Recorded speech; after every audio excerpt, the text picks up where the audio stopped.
নমস্কার বন্ধু। Malay Mukhopadhyay, confederation of state government employees.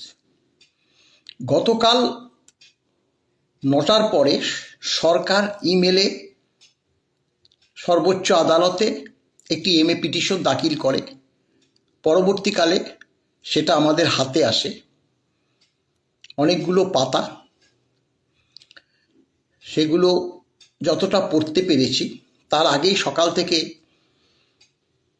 যে খবরটা প্রচলিত হতে শুরু করেছে যে যারা এক্সচেকার থেকে বেতন পান, অর্থাৎ শিক্ষক, অশিক্ষক, বোর্ড, কর্পোরেশন, পঞ্চায়েত, তাদের ডিএর আওতায় রাখেনি। হ্যাঁ, আমরা লক্ষ্য করলাম যে এটা এমএ অ্যাপ্লিকেশন। একটা কথা মনে রাখবেন, এটা এমএ অ্যাপ্লিকেশন। সেটা তুলে ধরেছে সর্বোচ্চ সুপ্রিম কোর্টের কাছে। সেক্ষেত্রে এখনো কিন্তু ফাইলিং হয়নি। কতটা গ্র্যান্ট হবে কি হবে না সেটা পরবর্তীকালে অবশ্যই বিচার্য বিষয়। সেখানে সরকারি কর্মচারীদের একদম ক্লাসিফিকেশন করেছে এ বি সি ডি কর্মচারী, পেনশন হোল্ডার এবং ফ্যামিলি পেনশন হোল্ডার। তাতে সংখ্যাটাও পরিষ্কার বলে দিয়েছে। এ বি সি ডি নিয়ে টোটাল বলেছে 3,17,954 জন, এবং পেনশন হোল্ডার, তাদের retired pension holder, family pension holder, সেখানে মানে 8, 9, 10 এরকম করে একদম 19 পর্যন্ত টেনেছে। সেক্ষেত্রে টোটাল বলেছে 3,56,558 জন। এখন এই দুটো মিলে খোদ সরকারি কর্মচারী মানে ইন সার্ভিস এবং পেনশনার, ফ্যামিলি পেনশনার, সেটা মিলে 3,56,558 জন। এগুলো একটু বলছি এই কারণে, পরবর্তী ধাপগুলো শুনলেই বুঝতে পারবেন। তাতে 6,00,000 টোটাল 74,712 জন দেখিয়েছে। এখন প্রশ্ন দেখুন, এই প্রেক্ষিত মনে হচ্ছে যে বিভেদ সৃষ্টি করার জন্যই সরকার তো অবশ্যই করেছে, এবং কনফেডারেশন অফ স্টেট গভর্নমেন্ট এমপ্লয়িজই দায়ী। দেখুন, আমরা তো বারবার বলেছি একটা কথা, যে খোদ রাজ্য সরকারি কর্মচারীদের মামলা, আমাদেরকে মামলায় আসতে হয় ট্রাইব্যুনাল থেকে, অর্থাৎ স্টেট অ্যাডমিনিস্ট্রেটিভ ট্রাইব্যুনাল থেকে। সেই প্রেক্ষিত আপনারা জানেন, বহুবার বলেছি, এবং আমাদের মামলাটা রোপা মেনে, যে রোপা মেনে যে সকল কর্মচারী বেতন, ভাতা, ডিএ এগুলো পায়, পেনশন পায়, তারাই এর আওতায় আসবে। এটা বারবারই বলেছি। এই মামলা যখন আপনার চলে গেল সুপ্রিম কোর্টে, চলে গেল, তখন দীনেশ মাহেশ্বরীর বেঞ্চ প্রথম দিন 28শে নভেম্বর 2022 মামলাটা উঠল। তখন রাজ্য সরকার কি বলল, যারা মানে হাইকোর্টে একটা কন্টেম্প পিটিশন আছে, সেই কারণে যাতে কোনো পদক্ষেপ না নেয়, সুপ্রিম কোর্টকে তার ব্যবস্থা নিতে বলল। আপনারা জানেন, কেপটিন অ্যাভয়েন্স করে রাখার জন্য কন্টেম্প পিটিশনটা হাইকোর্টের, সেটার নির্দেশ দিল। তারপরে 5, 12, 22, দেখুন বারবার বলেছি আমাদের নখদর্পণে, সেদিন বলেছিল আপনাদের কর্মচারীর সংখ্যা কত টাকা লাগবে, যেটা বলে প্রত্যেকবার। হাইকোর্টে বলেছে, ট্রাইব্যুনালে বলেছে, সব জায়গায় বলেছে দীনেশ মায়ের বেঞ্চে। সরকার তখন জানিয়েছিলেন মোট কর্মচারীর সংখ্যা 3,19,000। 3,19,000।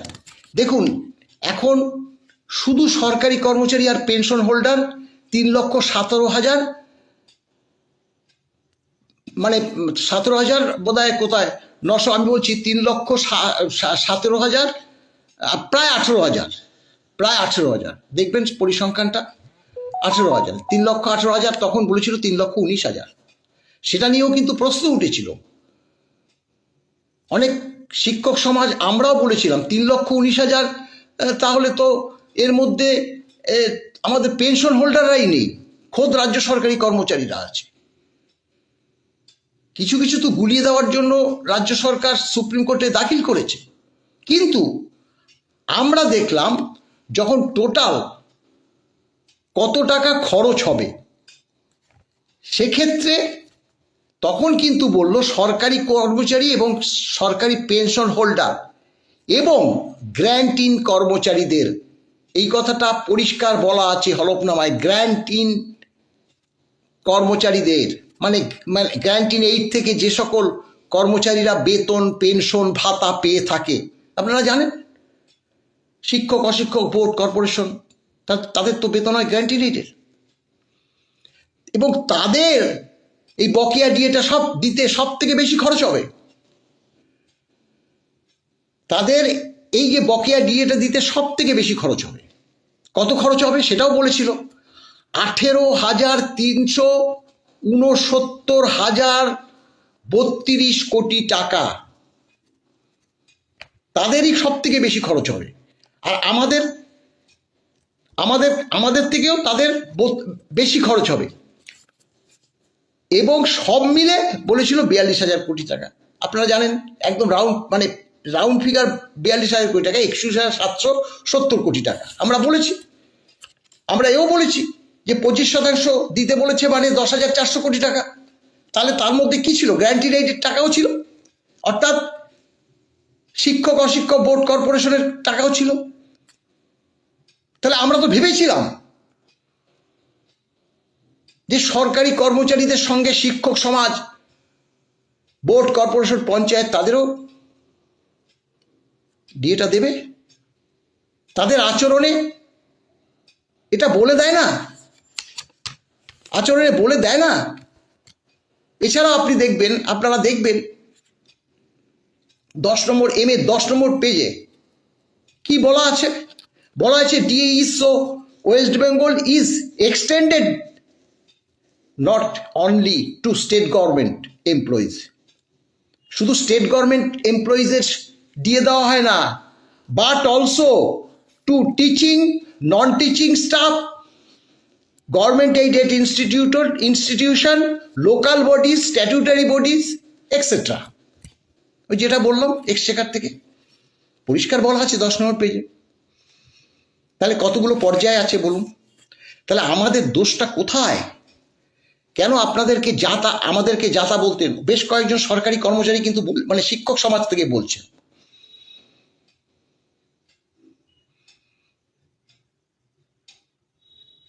এখানে আমরাই তো তুলে ধরেছিলাম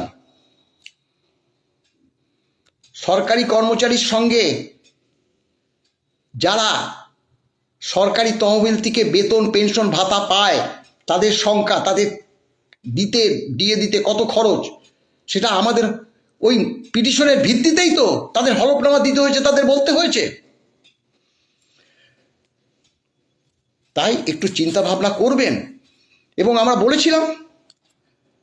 আমরা বলেছিলাম যে আমাদের ট্রাইব্যুনালে করতে হয়। সেক্ষেত্রে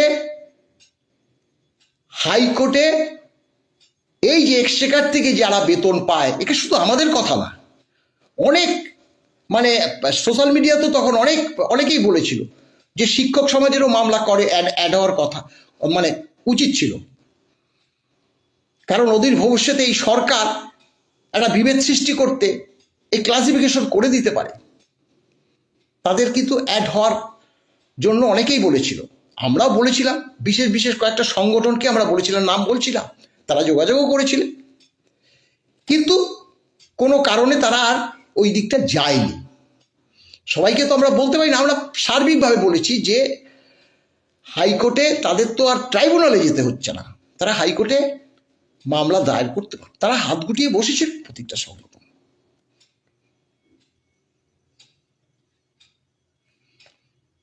কিন্তু যাই হোক, এটা এখনো কিন্তু ফাইলিং হয়নি। আর যে বার্তাগুলো দিয়েছিলাম, এবং আমাদের আইনজীবীরাও বলেছে, ডিএ রোপা মেনে যারা পায় তাদের রোপা মেনেই তো মামলাটা, আমরা এখনো বলছি রোপা মেনেই মামলা। তাহলে যারা রোপা মেনে বেতন পেনশন ভাতা পাচ্ছে তারা কেন পাবে না? এই প্রশ্ন তো আমরা বারবার করছি, বারবার করছি। আমাদের আইনজীবীরাও বলেছে, অনেক আইনজীবী বলেছে সরকার না না দেওয়ার সম্ভাবনাই বেশি। সরকার হয়তো ক্লাসিফিকেশন করবে, আবার হয়তো তাদের মামলায় যেতে হবে। এই যাই হোক, পরবর্তীকালে দেখুন এম এ করেছে, এটাও কিরকম খেলেছে সরকার। এম এ করেছে সরকার, কিন্তু এই যে 31/3/2026 পর্যন্ত যে 25% প্লাস প্রথম ইনস্টলমেন্ট, সেখানে 15 হোক, আমি বারবার বলছি 25-এর সঙ্গে 15 হলে 40, 20 হলে 45, 25 হলে 50, এই ডিএটা তাদের দেওয়ার কথা ছিল 31শে মার্চের মধ্যে। তারপরের গুলো দিতে হবে একদম 15ই মে 2026-এর মধ্যে। আর 15ই এপ্রিল 2026 কমপ্লায়েন্স রিপোর্ট সর্বোচ্চ আদালতে দাখিল করতে হবে, তারা কি কি দিল কি কি দিল না। অতএব তারা এম এ করেছে বলে ছাড় পেয়ে যাবে তা তো না। আমরা তো কন্টেম, আমাদের কেস ফাইল হয়ে গেছে, আমাদের কেস ফাইল হয়ে গেছে। সুপ্রিম কোর্ট গত বুধবার থেকে, হোলির দিন থেকে আজ পর্যন্ত, আজকে কোর্ট না বসলেও কিন্তু অফিস খোলা থাকে, মানে শনিবার পর্যন্ত সম্পূর্ণ বন্ধ। আগামীকাল থেকে, আগামী সোমবার থেকে আবার চালু হবে, মামলা উঠবে। আমাদের দুর্ভাগ্য, ভেবেছিলাম দিয়ে দেবে। তারা কি বলল যে আমরা এই যে 25% প্লাস 1 কিস্তি এই টাকাটা দেব, আমাদের ডেটটা এক্সটেন্ড করা হোক।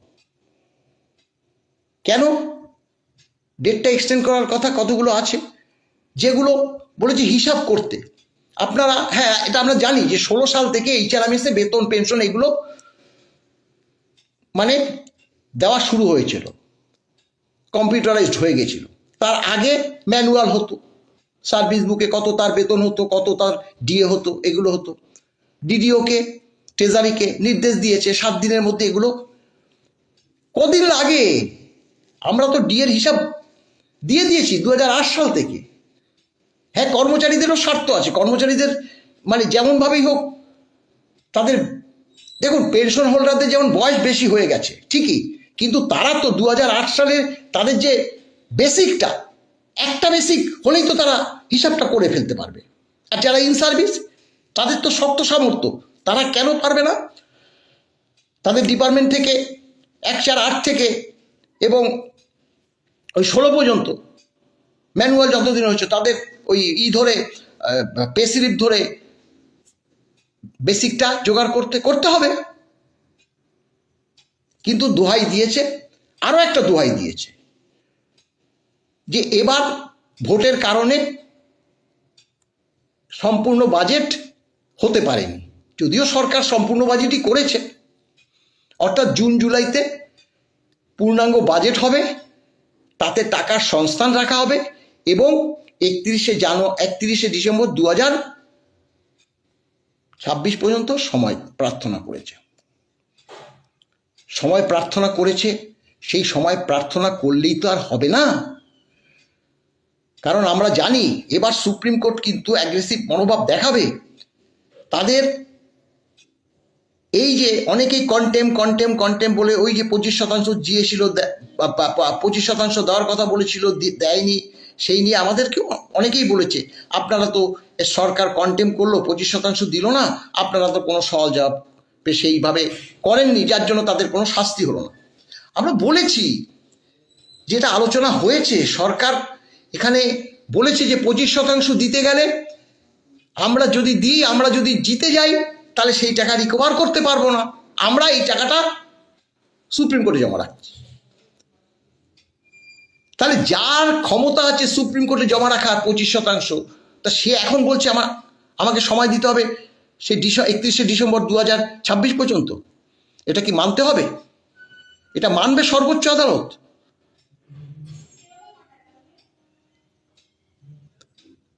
অস্বীকার করেনি, যে দেব না অস্বীকার করেনি, কিন্তু তারা জানে তো। এখন ঘটনাটা হলো যে তারা জানে, এবং আরো একটা কথা বলেছে, ABCD এই যে ইন সার্ভিস, যে তাদেরকে প্রভিডেন্ট ফান্ডে দিতে চাইছে, প্রভিডেন্ট ফান্ডে দিতে চাইছে। সেটা তো আমরা বারবার বলেছি, ডিএটা প্রভিডেন্টের ফান্ডে দিক বা ক্যাশে দিক, যেভাবেই দিক, আমাদের বকেয়া ডিএটা রাজ্য সরকার মিটিয়ে দিক। প্রভিডেন্ট ফান্ডে দিতে চাইছে মানে তাদের এই মুহূর্তে আর কোনো টাকা লাগবে না। প্রভিডেন্ট ফান্ডের কথাটা বলে দিল, যদি সময়টা এগিয়ে আনে এই সরকার থাকার মধ্যে, যদি তাদের সময়টা না দেয়, তাহলে প্রভিডেন্ট ফান্ডে এই টাকাগুলো ঢুকিয়ে দিলে তাদের টাকা লাগছে না। শুধু যারা ওই পেনশন হোল্ডার তাদেরকে দিয়ে সরকার মোটামুটি ভোটটা উতরিয়ে যাওয়ার একটা পরিকল্পনা করেছে। আর যদি সেই ডিসেম্বরে দিতে হয় তাদের তো লাগছেই না। আর ক্ষমতায় না আসলে তাহলে তো তাদের কোনো দায়িত্বই নেই। চাল চেলেছে। যাই হোক বন্ধু, এখন আবারও বলছি যে এখনো তো লড়াই শেষ হয়নি। সেক্ষেত্রে আগামী দিনে যা যা হবে, তবে আমাদেরকে ভুল বুঝবেন না, আমরা পরিষ্কারই বলেছি, আমরা কোনোদিনও কোনো লুকোচুরিতে যাই না।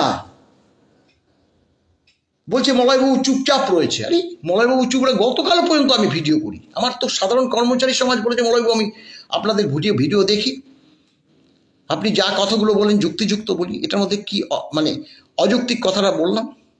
গ্র্যান্টিন এইড কর্মচারীদের কথা বলেছে মাননীয় দীনেশ মাহেশ্বরীর বেঞ্চে 5ই ডিসেম্বর 2022, দীনেশ মাহেশ্বরীর বেঞ্চে। তারপরে আজকে যে MA অ্যাপ্লিকেশনের 10 নম্বর পাতায় পর্যন্ত পরিষ্কার বলেছে, শুধু যে খোদ সরকারি কর্মচারীদের ডিএ দিতে হয় তা না, বোর্ড, কর্পোরেশন, শিক্ষক, অশিক্ষক সবাইকেই দিতে হয়, সে কথাও বলেছে। তাহলে শিক্ষক সমাজ, বোর্ড, কর্পোরেশন তারা ডিএ পাবে না কেন? আমরা চাই তারা পাক।